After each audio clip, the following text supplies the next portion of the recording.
She came home with blood on her knuckles. That was the first moment I knew something was off, and I don't mean suspicious in the usual cheating way, I mean off. We did dinner plans that night, a simple reservation at a place we both liked because it didn't play loud music and served the kind of steak you remember days later. Tanya had texted earlier, around 5, saying she might be late because of a client emergency, which by then had become code for don't wait up. So when she walked through the door at 10:40 p.m., hair a mess, eyeliner smudged, and knuckles scraped with dried blood, I didn't say anything at first. I just looked at her hands. She didn't flinch.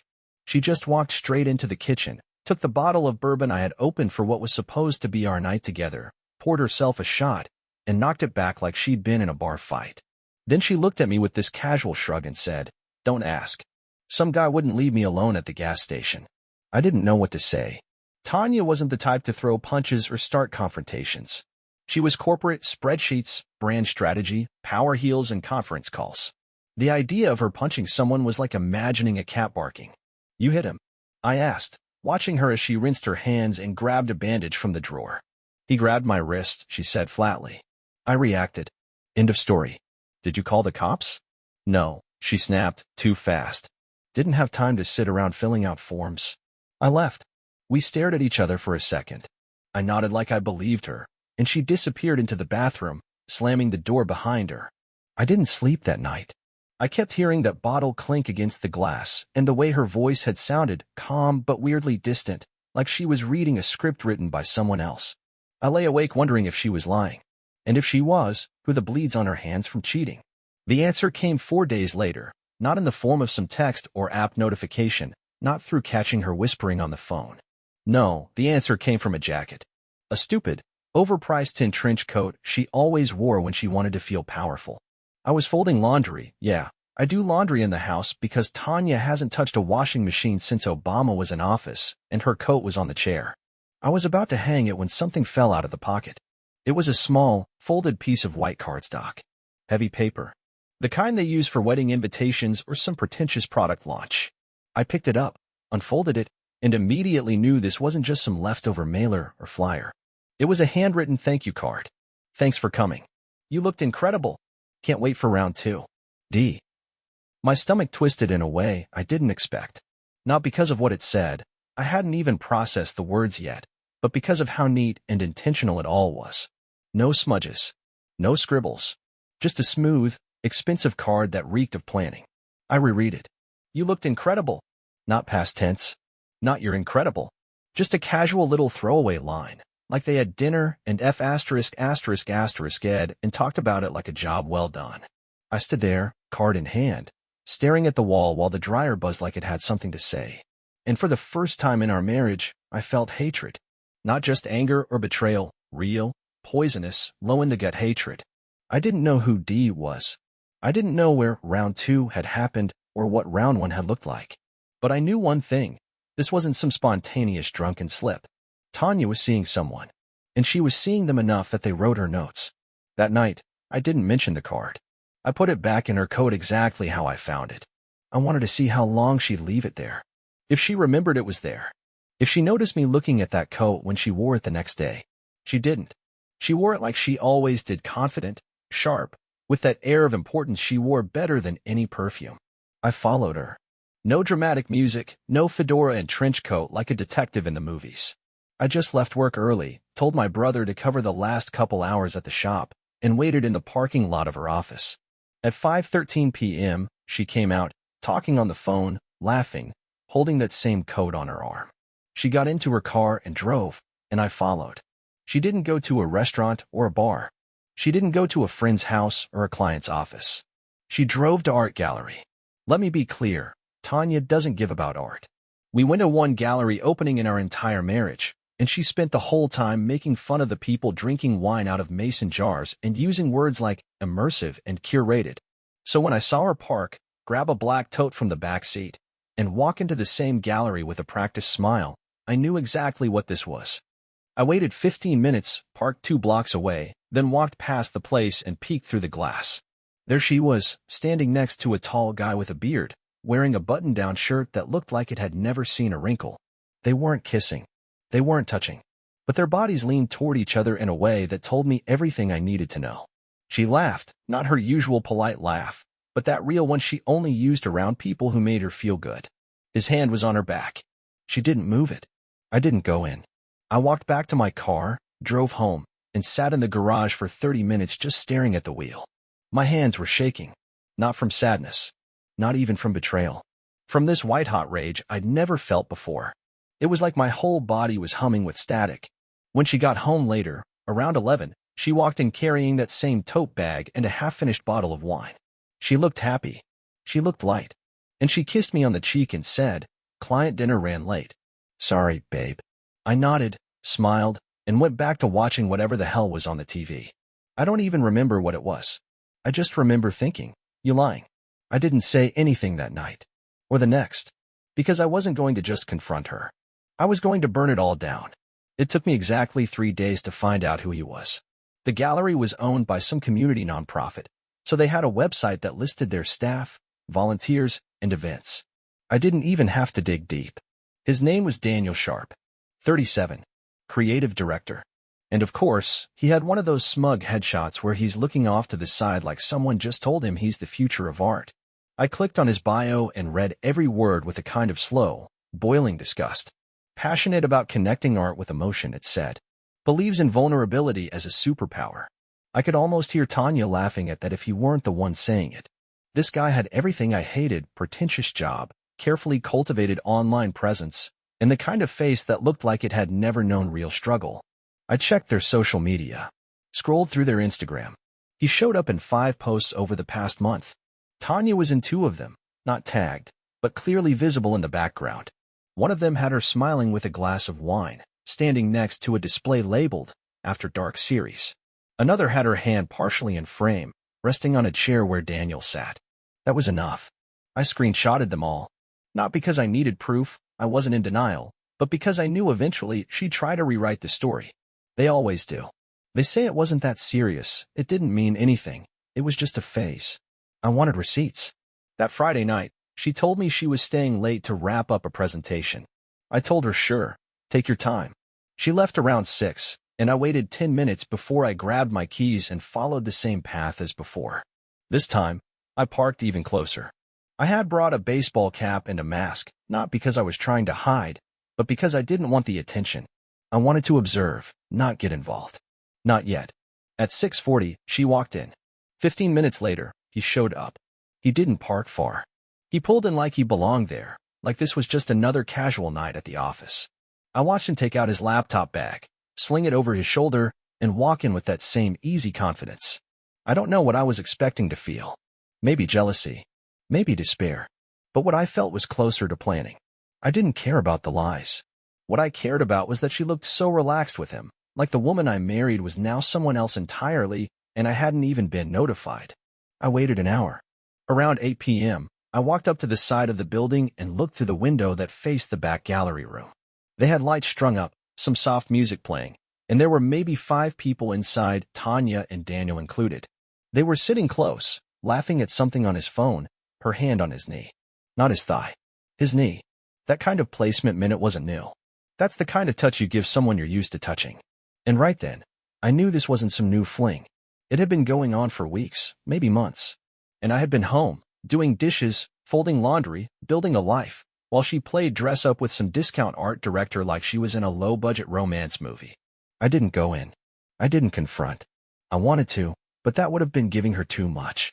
She would have turned it into a crying scene or a dramatic breakup, and I wasn't about to let her control the narrative.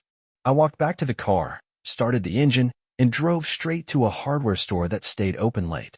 I bought a cheap recorder, one that looked like a flash drive, and started thinking about how to use it. I knew she kept her toad on the dining table every night. I knew she went to shower as soon as she got home. I knew exactly when to slip it into her bag and how to retrieve it without being noticed. That Sunday, I did it.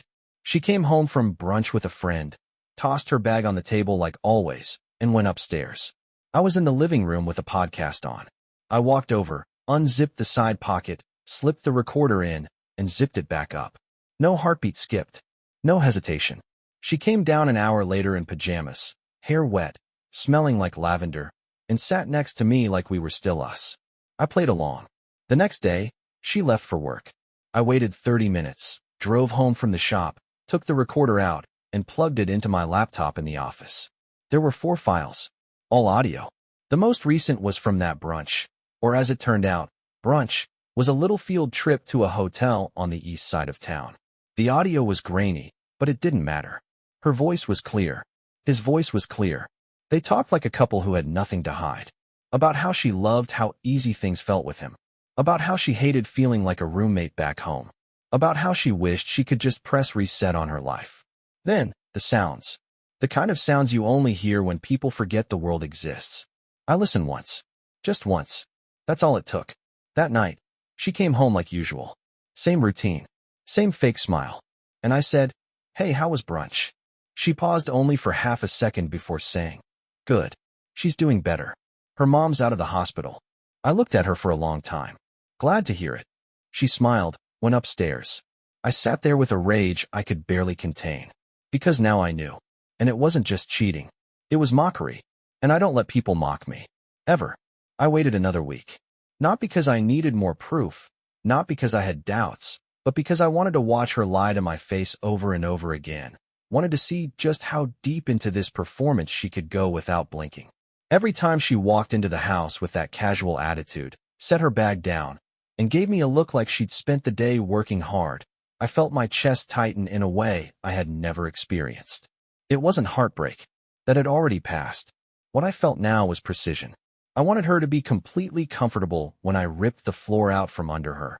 And I wanted her to know that every second she thought she had fooled me, I had been watching her destroy herself. The final setup happened on a Sunday night. We had dinner at home, pasta she barely touched, her eyes flicking to her phone every 2 minutes, pretending like some work email was more important than her husband sitting across from her. I watched her take a sip of wine, laugh at something on the screen, and then excuse herself to the bathroom. That was it. That was the moment. I got up, walked to the kitchen drawer, pulled out the envelope, and placed it on the table where her plate was. Inside it was a printed transcript of the recording, a photo of her and Daniel leaving the hotel, and a note that said, "Tell me the truth. Now." She came back a few minutes later, drying her hands with the towel. She looked at the envelope, tilted her head, then picked it up without saying a word. She opened it, and her face changed instantly. Not confusion, not fear. Something colder, something that told me she already had her excuses ready. She read the first few lines of the transcript, saw the photo, and then folded everything back up carefully like it was a bill from the power company. "Okay," she said, not even trying to pretend anymore. "So you found out. That's all you've got?" I asked, still seated, staring at her while she stood over me like she was the one holding the high ground. "What do you want me to say, Eric?" Her tone was dismissive. "You want tears? You want me to fall apart? It happened.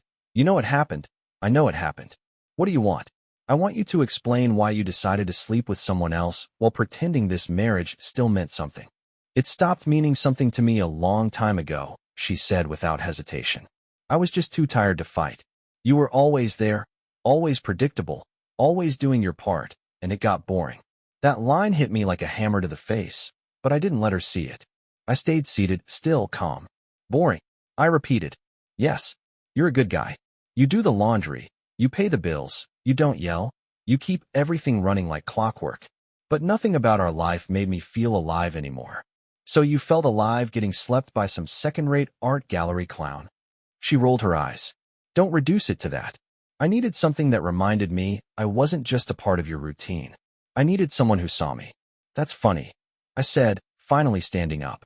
"Because I saw you every day, and what I saw was someone who had no idea what real loyalty meant. You could have talked to me. You could have told me you were unhappy. And what would you have done?" she asked, folding her arms. "Changed overnight? Started taking me out more? Bought me flowers like some desperate husband? You always think fixing things means doing more. But I didn't want more. I wanted different. I didn't know I married someone who thought different meant lying to my face for months while asleep with someone behind my back." She scoffed. "You think you're some kind of right here? You made it easy for me to leave emotionally. You never noticed anything. I was dying in front of you for months, and you just kept folding shirts and making dinner like nothing was wrong." I stepped closer, not because I wanted to intimidate her, but because I needed her to see just how finished I was. "You're not dying now, Tanya. You're done. You're not the one who gets to rewrite this story and make yourself the tragic heroine. You cheated. You lied. You're not a lost soul. You're just coward. I'm not apologizing, she said flatly. I didn't ask for one. She grabbed her bag off the floor and turned toward the stairs. Then what now? You want me to move out? You filing for divorce? No, I said. I'm not filing yet. I'm not moving out. You are. And until you're gone, you're going to sleep in the guest room. And you're going to explain to every mutual friend why we're done before I show them the proof myself. She paused. You wouldn't do that. I pulled my phone from my pocket and showed her the folder. Try me. This isn't a movie, Tanya. There's no graceful exit here. You don't get to play both sides. You're either honest for once in your life, or you get exposed. She stared at me, lips tight, jaw clenched. Then she walked upstairs without another word. I stood there for a while, alone in the kitchen, hearing her footsteps vanish into the guest room. I poured myself a drink, sat down at the table, and looked at the envelope still lying in front of me. I didn't feel better. I didn't feel proud. But I did feel done. And that was something. I didn't sleep much the night after she moved into the guest room. I laid there staring at the ceiling, going through everything she said over and over, not because I was trying to make sense of it, but because I wanted to memorize the way she tried to shift the blame. I wasn't the type to scream or throw things, but I wasn't about to let her get away clean either. She wanted different, right? She wanted something new. Fine. I'd give her a new kind of reality where every lie she fed me was served back with something colder, something permanent. The first step was simple. I had copies of everything: photos, audio, transcripts, dates, even one receipt she left in her coat pocket from the hotel. It was dated 2 days before she told me she was attending a weekend strategy retreat. I didn't just keep the evidence for myself. I sent a curated package to her parents, not anonymously. I signed it, attached a short letter that said, "This is what your daughter has been doing while pretending to be married." I didn't expect a response. Her parents and I had always had a stiff, polite relationship, but I knew it would get under her skin. She still gave about what they thought of her. Watching her have to explain herself to them would sting more than anything I could ever say. The next part took a little more effort. I went to the gallery. Not during an event, not when she was there, but on a Wednesday afternoon. I walked in dressed like a guy who was thinking of donating or maybe sponsoring a small show. The receptionist smiled, asked if I wanted to meet the creative director. I said I'd love to. 10 minutes later, Daniel walked out with a fake professional smile and extended his hand. "Eric," I said. His face didn't register it at first. Then I saw it. The flicker of recognition, the quick scan of my face, and the stiffening of his posture. I didn't shake his hand. I just looked at him. "You sleep with my wife," I said loud enough for the receptionist to hear. He froze. "This isn't the time or place." "Oh, I think it is," I said, still calm, still clear. "Because you seem to be under the impression that this was some secret affair. That no one would know. That you could dip into someone else's life, take what you want, and walk away clean." He looked around, like he wasn't sure if I was about to punch him or start yelling. I did neither.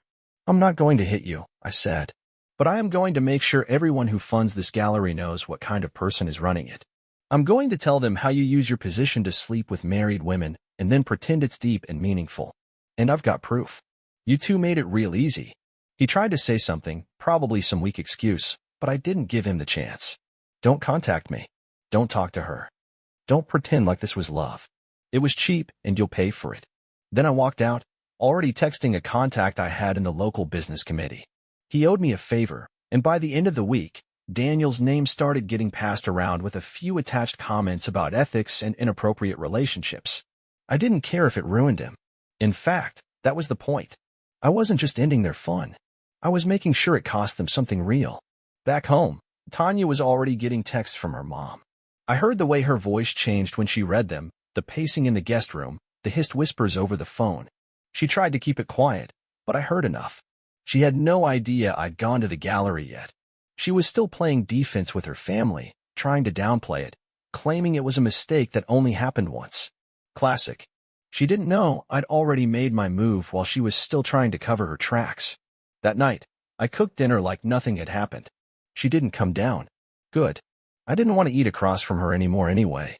I didn't want to hear her breathing. I wanted her to sit up there alone, wondering what was coming next. She finally confronted me the next day. "You sent it to my parents?" I didn't look up from the newspaper. "Yes." "You went to the gallery?" "Yes." Her voice started to rise. You had no right. I cut her off. No right? You think after everything you did, I owe you silence? You want me to respect your privacy now? You gave that up when you walked into our house and pretended nothing was wrong. She looked like she wanted to scream but didn't know how to respond. She wasn't used to me standing this firm. She was used to me being the easy one, the quiet one. Not anymore. You think this is revenge, I said, finally standing. It's not.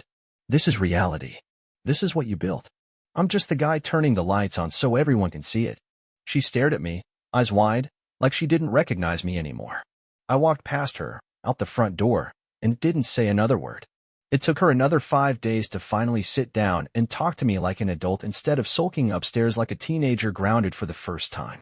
She chose a Tuesday evening when the house was quiet and I was in the living room, scrolling through listings for apartments across town. She stood in the doorway for a few seconds before walking in and sitting on the arm of the chair across from me. I didn't look up. I was tired of starting conversations with her. If she had something to say, she could say it without me holding her hand. I know you're done with me, she said finally, and her voice wasn't angry this time. It wasn't defensive or fake sweet either. It was flat, tired, like someone who had finally run out of rehearsed lines and was left with just the raw version of themselves. I looked at her without saying a word. She waited, probably hoping I'd ask her why or tell her she was wrong. I didn't. I'm not trying to excuse anything, she continued. But I need to say something before this gets finalized. I raised an eyebrow but didn't interrupt her. I never planned it, she said. It just happened slowly. I didn't wake up one day and decide to cheat. I started pulling away long before Daniel ever showed up. You pulled away because it was easier than dealing with your own, I replied calmly. You convinced yourself that you were the only one feeling stuck. That somehow I was part of the trap. You never gave me a chance to help you. You just shut the door and looked for another way out. You never noticed I was unhappy, she said, but her voice cracked just a little when she said it, like she didn't believe it as much as she wanted to. I noticed plenty, I said. I noticed when you stopped touching me. I noticed when you smiled more at your phone than at me. I noticed when you started dressing up for meetings that didn't require makeup and heels. I noticed, Tanya. I just didn't think you'd choose lying over being honest with me. That's on me for assuming you still had character. She looked down at her hands, rubbing her palms like she was trying to scrub off something. I thought you'd move on, she said softly. I thought maybe it would be easier for you if you hated me. I don't hate you, I said. I'm disgusted by you. I'm ashamed I let this go on as long as it did. But I don't hate you. That would mean I still cared enough to feel something. She didn't say anything for a while. I could see her trying to find the right words, but nothing she came up with would fix what she had broken. She had run out of ways to twist the story, and now she was sitting in the wreckage looking for a way to make it less ugly. I've talked to Daniel, she said. It's over. It's been over. I laughed quietly. That doesn't change thing. I know, she nodded. I just thought you should hear it from me. I don't care who you're sleeping with now, I told her. I care that you're a liar. I care that you had me walking around this house thinking we were just in a rough patch while you were getting your emotional needs met by someone with a paintbrush and a superiority complex. He wasn't the reason, she said. No, I said. You were. You're the reason. We sat in silence again. The kind of silence that isn't just quiet. It's a full acknowledgement that two people who once shared everything now had nothing left between them. So what now? She asked, almost a whisper. You move out by the end of the week, I said. The papers are signed. I'll file them Monday. Her head dropped for a second, and she nodded. Okay. You'll tell your friends and your family the truth. Not some vague story about growing apart. You'll tell them you cheated. You'll tell them you lied. And if you don't, I will. I'm done protecting your reputation. I will, she said. I already have. Good, I replied. At least you can be honest now that there's nothing left to protect. She stood up slowly, looking around the room like it would be the last time she saw it. Maybe it would. I didn't care. I just wanted her gone. The house could be quiet again, and I could walk through it without the smell of betrayal hanging in the air. Before she walked out, she turned back and asked, Do you think we ever had a real chance? I stared at her for a moment. Yeah, we did. Until you threw it in the trash. She didn't say anything else. She just nodded and walked away. The last morning she spent in the house was quiet. I woke up, heard the movement from the guest room, the soft thud of drawers being opened and closed, the sound of her suitcase zippers dragging across the wood floor, and I didn't move. I stayed in bed until I heard the front door click shut. No goodbye. No final speech. Just a door closing. That was the best version of closure I was going to get, and I accepted it. I waited 5 minutes, got up, and walked through the house. The guest room was empty. She'd taken her clothes, her shoes, some of her skincare crap from the bathroom, and that was it. She didn't bother with photos, didn't touch the books we collected together, didn't even leave a note. That told me everything. She wanted it to end, and now it had. I stood there, looked at the space she used to sleep in, and felt no pain. Just a kind of numb relief that the pretending was finally over. I filed the divorce papers the next day. No mediation, no joint statements, no attempts to make it look friendly. I told the lawyer to keep it clean but firm. Infidelity was listed. Proof included. She didn't contest anything. She didn't ask for anything. Maybe out of guilt. Maybe because she wanted to get out fast. Either way, it was done in less than a month. The last time we spoke was through email. She confirmed her address for the final documents, thanked me for being civil, and that was the end of it. I didn't reply. She didn't deserve more words from me. In the weeks after she left, I started putting things back together in small ways. I boxed up anything that reminded me of her. Photos, notes, receipts from trips we took, the wedding album she never touched after our 5th anniversary. I didn't throw them away. I wasn't trying to pretend it never happened. I just didn't want to see her every time I opened a drawer or passed the bookshelf. I packed everything into one of those thick plastic bins, sealed it, and shoved it in the garage behind some old Christmas decorations. If one day I feel like digging it up and looking at what used to be, I will. But not now. My brother came over the weekend after she moved out and helped me repaint the living room. It was Tanya's favorite color, some weird mix between gray and blue that she said made the space feel modern. I didn't want to live with anything she picked. We painted it white. Clean, boring, simple. While we worked, he asked if I was okay. I told him I didn't know yet, but I would be. That was the truth. I wasn't crushed. I wasn't spiraling. I was just working through the process like a man who had seen something rot from the inside and finally decided to throw it out. I stopped checking her social media. At first, I'd check it almost daily, waiting to see if Daniel showed up in her posts, waiting to see what version of the story she was telling the world. But after a while, it got pathetic. I realized I didn't care anymore. Whether she was still seeing him or crying in her new apartment didn't matter. I wasn't part of her life, and she wasn't part of mine. Whatever happened to her was no longer my responsibility. That thought helped more than anything else. I didn't owe her anything. Not my attention, not my curiosity, not my hate. People ask if I'll date again. Some of my friends already try to push me toward apps or set me up with someone they think I'd click with. I keep telling them the same thing, not now. Maybe not ever. Not because I'm bitter or broken. Just because I want peace. I spent years in a marriage that was built on a foundation that turned, and I'm not ready to lay bricks with anyone else. If that changes, fine. But I'm not rushing into anything. I've earned the right to be on my own for a while without people acting like it's some kind of failure. What I've learned from all of this is simple. People will do whatever they want, regardless of how good you are to them. You can be loyal, honest, dependable, and they'll still find a reason to betray you if they're weak enough. It's not always about what you did or didn't do. Sometimes it's just about them being selfish and not having the guts to say they're done before they everything up. And when that happens, you don't need to fix it. I still run the business. I still go to the same gym. I still make dinner for myself every night. Life didn't stop. It just changed shape. The people close to me stayed close. No one dropped off. In fact, most of them respected me more after everything came out. They saw how I handled it. No screaming, no social media drama, just quiet action and clean decisions. That was enough. So this is where I leave it. No dramatic final message, no deep wisdom. Just the truth. She cheated. I found out. I exposed her. I kicked her out. And now I'm moving on without dragging the past behind me. If she ever looks back and feels regret, that's on her. I'm not giving her a second thought.